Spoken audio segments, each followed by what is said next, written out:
Ngasi hayeng khalingai chat khare punsigi matamsu matamna asumna hauki bana punsi numidang oirang ledo ngasi hayeng khalingai chat khare punsigi matamsu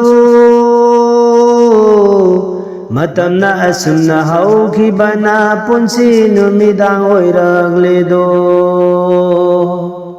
amamba ahingna sinkhare awaba tanpham tangai ragle amamba ahingna sinkhare awaba tanpham tangai ragle nungai basaruk loi khredo awaba tanpham tangai ragle nungai basaruk loi khredo nungai basaruk loi khredo laglaroi nungai ba amuksu chahi masing yam lagledo wakhal tani hanu banai driba maun khuira bahak changi maun khuira bahak changi laglaroi nungai ba amuksu chahi masing yam lagledo wakhal tani hanu banai driba maun khuira bahak changi maun khuira bahak changi saktam olaba punsini ahal haina kaurabani saktam olaba punsini ahal haina kaurabani au bagayana ayhak budi karisu amal tawdredo laglaroi matamdo amuksu karisu amal tawdredo ngasi hayeng khalingai chatkhre punsigi matamsu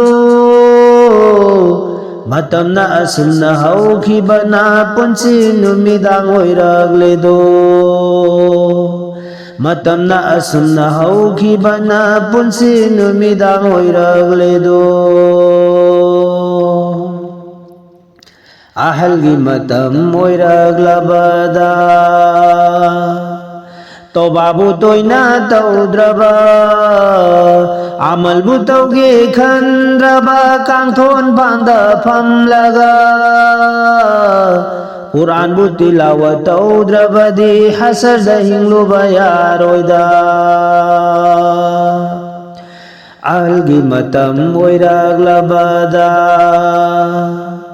tobabu toina taudraba amal bu tauge khandraba kangthon banda phamlaga Quran tilawat taudraba de hasada hinglu bayaroida mapugi amal dalilasi wazugi ising haiduna wazugi manung dahing aurasi karigi panglinakbo mapugi amal dalilasi wazugi manung dahing auro mapugi amal dalilasi wazugi manung dahing auro ngasi hayeng khalingai chatkhare punsigi matamsu matamna asumna hauki bana punsi numidang oiragledo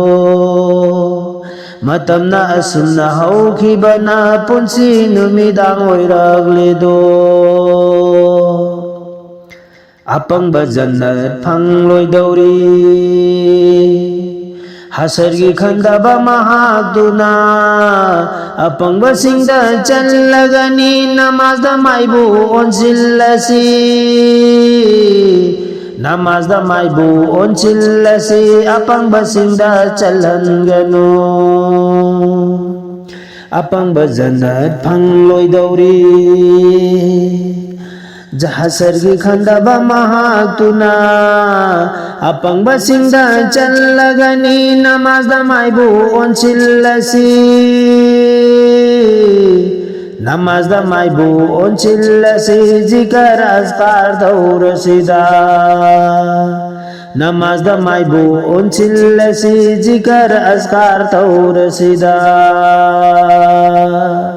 amal da athim balaiteda